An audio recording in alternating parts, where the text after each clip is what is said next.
Part 1. You will hear a phone conversation in which a woman talks to a public transport official about something she has lost. First, you have some time to look at questions 1 to 4.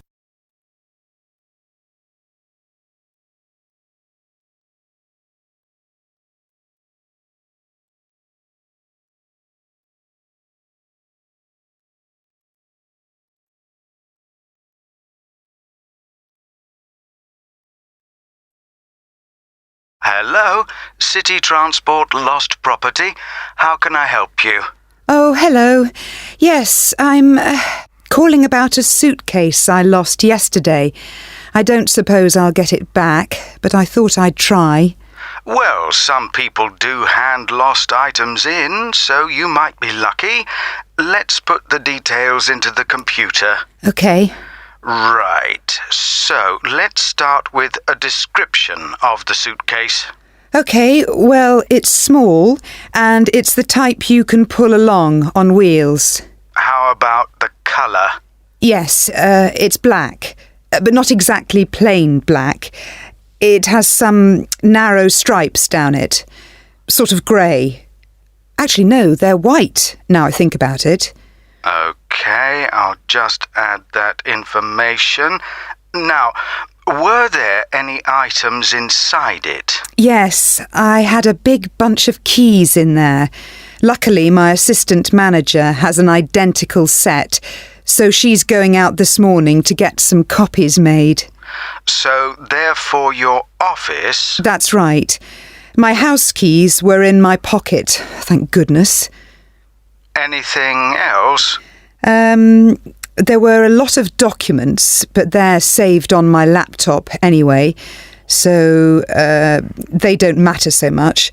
But the thing I'm really worried about, I haven't even taken it out of the box yet, is a camera I just bought. That's really why I'm calling. I can't believe I've lost it already. I see. Well, let's hope we can find it for you. Was there anything else? I don't think so. Any credit cards? They were in my handbag, and I had my passport inside my jacket pocket. Before you hear the rest of the conversation, you will have some time to look at the questions 5 to 10.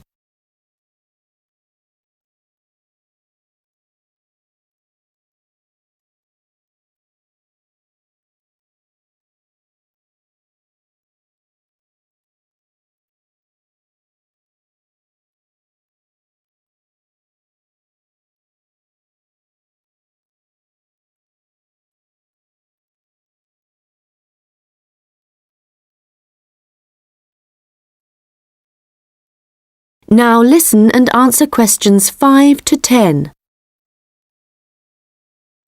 Money, clothing, any personal items? Let me think. I had an umbrella. It was black. No, blue. But obviously that isn't as important as the other things. No, but it all helps us identify your property and get it back to you. Anyway, I just need to ask you for some basic details about your journey. So it was yesterday, was it? That's right. In the afternoon. Around 2 p.m, maybe 2:30. OK, so that'd be May the 13th. Yes. I was heading to Highbury. That's where I live. All right, and you mentioned a passport, I think. So you were coming from the airport, I presume? Yes, and I was looking forward to getting home so much, and what with being tired and everything, I think that's why I just forgot about the case. And how were you travelling when you lost your property? What kind of transport were you using? I thought about getting the train, but that would have meant a bus journey as well, and I couldn't be bothered. So I decided to take a taxi eventually. That's where I must have left it. Well, that's good news in a way. It's more likely that a driver would have found it and handed it in. I hope so. Well, I need your personal details now. Can I have your full name, please? Yes, it's Lisa Docherty. I'll spell that for you. It's Docherty. Thank you.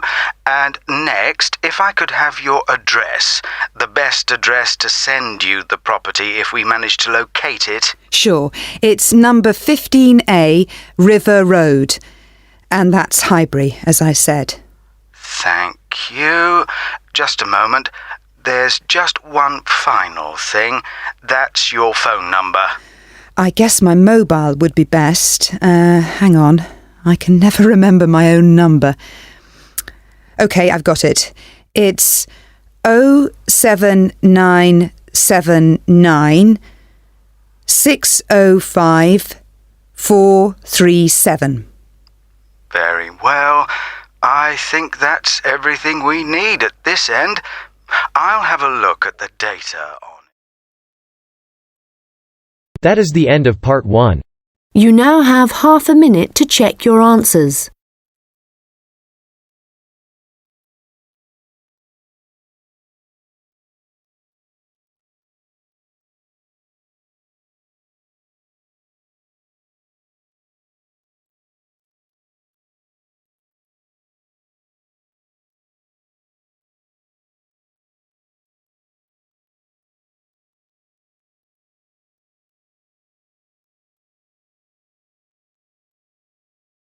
Now turn to part 2. You will hear a tourist information officer explaining local walks to visitors. First, you have some time to look at questions 11 to 15.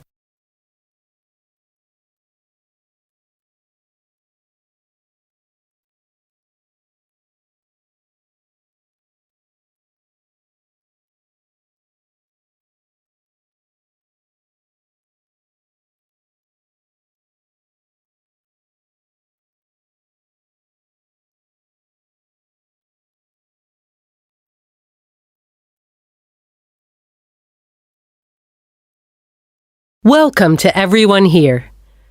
I hope you enjoy your stay in our village and enjoy the local scenery. I'll tell you a bit about the forest and mountain tracks in a minute, but first, I'll just give you an idea of where everything is in the village. So, we're here in the Tourist Information Center, and when you come out of the center, you're on Willow Lane, just opposite the pond. If you want to get to the supermarket for your supplies of food and water, go right. That's the quickest way, and then turn right at the top of Willow Lane. And it's the second building you come to, opposite the old railway station. If you're planning on doing some serious climbing and you need some equipment, we do have an excellent climbing supplies store just 5 minutes walk away. Turn left once you're outside the Tourist Information Center. Take Willow Lane all the way up to Pine Street. You want to go left along here. Then keep walking and go up Mountain Road on your right until you come to the next turning on the left. Head down there and you'll come to the climbing supplies store. If you get to the small building that sells ski passes, you'll know you've gone too far. You also need to head to Pine Street for the museum. It's small, but well worth a visit if you're interested in the history of the village and the old gold mining industry. So, when you reach Pine Street from here, you'll see the old railway line on the other side of the road. Turn left into Pine Street and keep going until you come to Mountain Road. And just past here, the museum will be on your left, just behind the railway line. Don't worry about crossing over the tracks. The train stopped running through here in 1985. If you're planning on following one of the easier forest walks, you might like to hire a bicycle. To get to the hire shop, again, you need to head to Pine Street. On the left-hand side of Pine Street, you'll see the town hall. Go down the little road that you come to just before it, and you'll find the bike hire shop just behind the hall. They have a good range of bikes, so I'm sure you'll find something that suits your needs. Last but not least, if you're hungry after a long day's trek, I can recommend our local cafe. Again, when you leave the Tourist Information Center, turn right and follow Willow Lane until it joins Pine Street. And right opposite, on the far side of the railway tracks, is the cafe. Before you hear the rest of the conversation, you will have some time to look at the questions 16 to 20.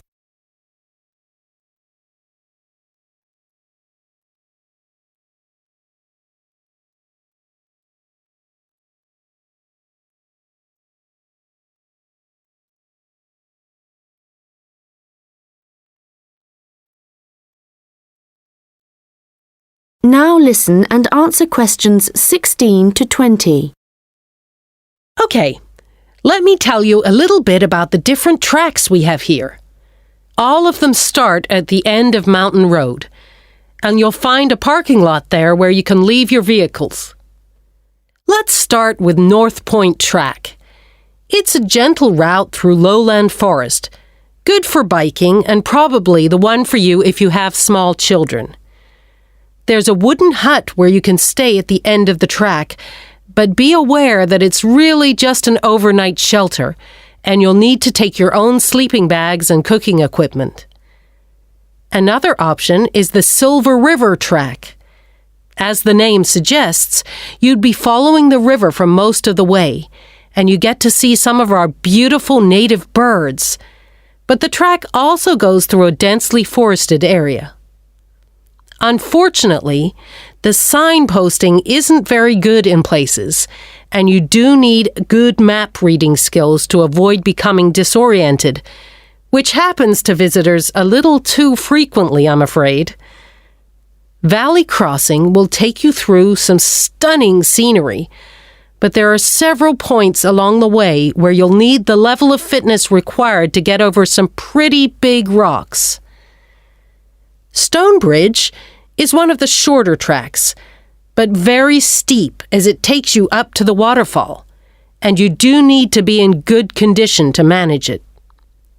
Lastly, the Henderson Ridge track will take you all the way to the summit of the mountain. Do bear in mind, though, that at this time of year the weather is very changeable, and if the cloud suddenly descends, it's all too easy to wander off the track. It's best to check with us for a weather report on the morning you think you want to go. On the way to the summit, there's a hotel which provides comfortable rooms and quality meals, so it's worth climbing all that. That is the end of part 2. You now have half a minute to check your answers.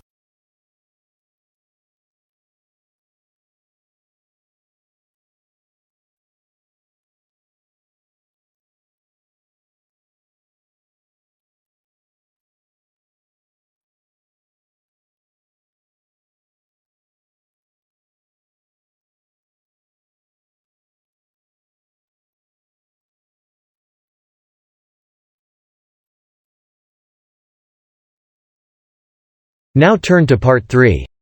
You will hear a student discussing his case study with his tutor. First, you have some time to look at questions 21 to 25.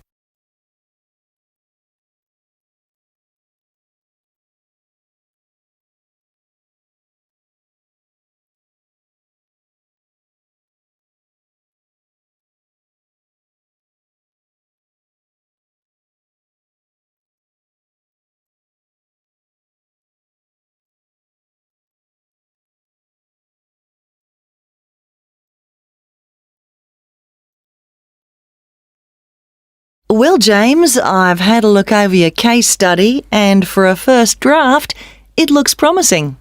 I have to be honest, when you told us we had to write about a furniture company, it didn't sound like the kind of thing that would interest me. But since then, I've changed my mind. Why's that? Well, as you know, Furniture Rossi is an Australian company, still comparatively small compared to some of the high street stores, but it's got plans to expand into foreign markets, so I chose it for that reason. It's going through a transition. It's a family-run business aiming to build a global brand. All right, and you've made that clear in your writing. One thing, though, that I think you've overlooked is why Luca Rossi started a furniture company here in Australia in the first place. Well, he'd just got an arts degree, hadn't he? And people were trying to talk him into an academic profession, but he wanted a practical job, something he thought would be more satisfying in the long run. His grandfather had been a craftsman, he'd made furniture in Italy, and he'd passed this skill on to Luca's father. And, well, Luca thought he'd like to continue the tradition. Yes, that was the motivation behind his decision.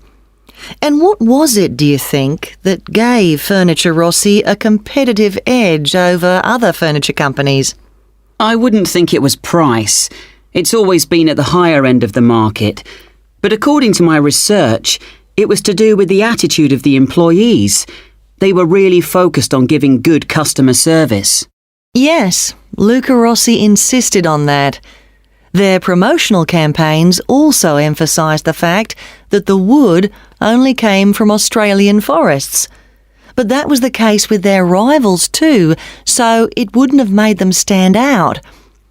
OK, we'll have a careful look at the content of your case study in a minute, but I just want to make a general comment first before you start writing your second draft.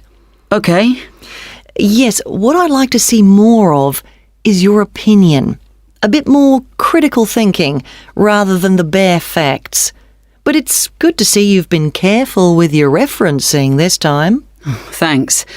And I read and reread my work, so I'm pretty sure there aren't any errors with the language. Yes, it's fine. Oh, but there's one other thing I could probably mention at this point. Yes? Well, at the end of term, you'll also be giving a presentation, also on Furniture Rossi. Yes. I haven't given it much thought yet. Understandably, but while you're writing the case study, I'd recommend you think about what kind of information would be suitable to use in your presentation. Remember, the last time you gave a presentation on a company, you spent a considerable part of the time providing the audience with financial data. But they probably needed to hear more about company strategy. Yes. I did concentrate rather too much on the figures. I'll make sure there's a balance this time. Good.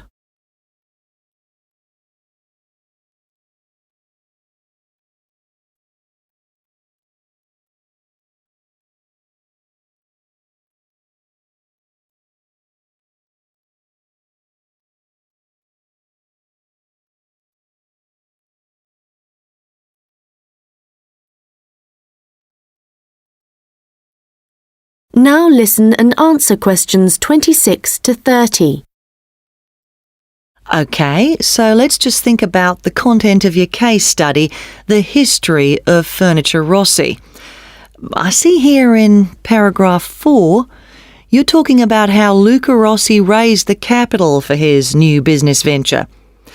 And then you're talking about the customer base growing much wider. But what was it that prompted this growth? Well, that was to do with the quality of the furniture products that the company was selling. People loved that it was all handmade and would last. And because demand from customers kept growing? Well, then Rossi needed to take on more craftsmen so they could make sure the orders were ready on time. And then he also had to set up 2 new warehouses to make distribution quicker. Yes, and from there, the company really grew. But think what happened next. They started looking at ways to increase their profits and called in a consultant. And what he saw immediately was that the infrastructure was completely outdated. They were paying 3 full-time admin staff just for data entry. So he recommended they upgrade their software programs, and that, in turn, cut operational costs and just speeded everything up. I'm surprised they didn't get onto that earlier. But I suppose Luca Rossi was more interested in the design aspect, rather than the finance side of things. Yes, I imagine that's why he eventually turned the day-to-day running of the company over to his son. And in fact, it was the son, Marco, who persuaded his father to move on from traditional television advertising and go online instead. I guess that's the best way to reach people. It can be, but initially customers actually complained. Why? Well, some users found it hard to navigate their way around the website, so they were getting frustrated and giving up. So then the company called in a professional to improve it. Oh, I see. He must have done a good job. They've had a continuous 3-year rise in revenue, so things must be going well. Indeed. And what of the future? Well, I probably need to talk about this a bit more in the concluding paragraphs, don't I? Consumers are already aware of the quality of the furniture, that's for sure. But I think the company is aiming to publicise their values. The fact that they have respect for beauty, durability and functionality and the environment. A lot of companies are already... That is the end of part 3. You now have half a minute to check your answers.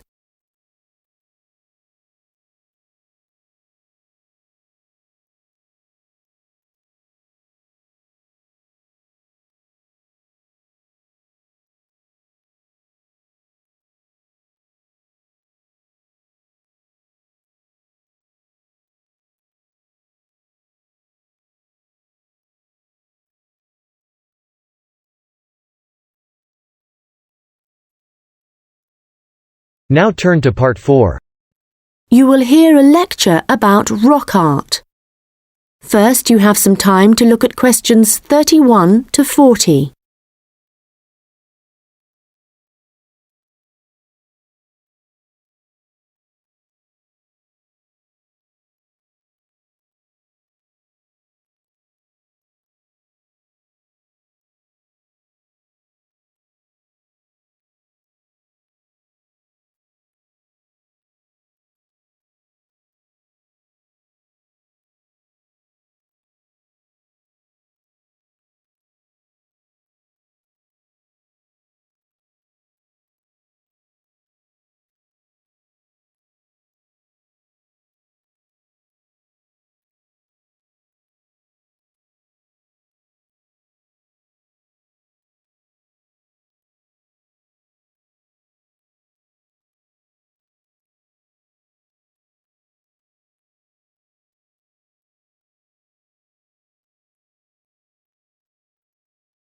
Now listen carefully and answer questions 31 to 40.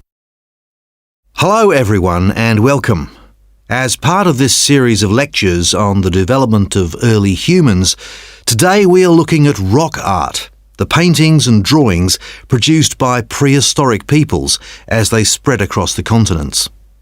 If you've been lucky enough to look at a piece of rock art close up, you'll know it's an experience that makes you wonder about the passage of time and our own history. But rock art also has a practical value for researchers, and let's start by considering why that is. Firstly, it provides vital information about the way that people evolved, information not always easily obtainable from excavated artefacts alone. Secondly, rock art tells us about migration, where people came from and where perhaps they went next. Rock art is found all over the world, and this in itself is not surprising. But what is rather amazing, you might think, is how similar some images are, whether you're looking at a rock face in South Africa or standing inside a cave in Spain. Let me give you an example. When our ancestors drew humans, they would often draw them as stick figures. But if they drew a face, then the eyes were almost always very prominent, very open and wide. And of course, animals are very common in rock art. But one animal which is very interesting to researchers is the lizard, because whenever you see a prehistoric painting of one, it's depicted either in profile or looking down on it from above. And these drawings are produced by people of totally different cultural backgrounds. Amazing. But how can this be the case, that similar artistic styles exist in such distant locations? In the past, archaeologists believed that trade must have brought people together, and that it gave them the opportunity to observe each other's culture, including art styles. But this didn't prove to be the case. Recently, researchers have come up with a new theory. They believe that the brains of our ancestors evolved to notice certain images before others, and this was important, actually essential, because in an environment full of constant danger, it was necessary for survival. So the need to quickly recognize things that could be helpful or harmful could have had a great influence on rock art, and explain why some images are more common across cultures than others.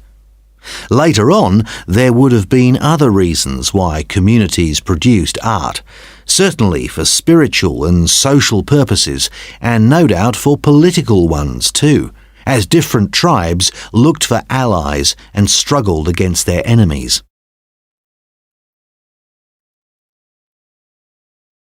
Well, as I said before, you can find rock art all over the world, but I'd like to focus now on the rock art of the Aboriginal people of Australia. The images that survive in this part of the world span at least 20,000 years. In fact, the Aborigines were still practising this art form in the late 18th century when the Europeans began to arrive, and certain images point to the contact between them. For example, the Aborigines began to draw ships which they would have seen along the coast. It's hard for us to imagine what they must have thought when these first began to appear. Another image that is evidence of European arrival is that of horses, an animal that would have been very alien to the Australian landscape. It isn't actually known how many sites there are across Australia where rock art can be found, but unfortunately we do know that much of the art is being lost to us. Erosion, of course, is one of the key reasons for its destruction, but human activity is also increasingly responsible. Since the 1960s, industry alone has destroyed around an estimated 10,000 pieces of art. At this rate, in 50 years, half of all Australian rock art could have disappeared for good. Vandalism is sadly another factor, and although most people, I believe, would wish to preserve this art, I'm afraid that tourism is another reason why the art is disappearing. In some cases, the art is damaged when people... That is the end of part 4. Now you have half a minute to check your answers.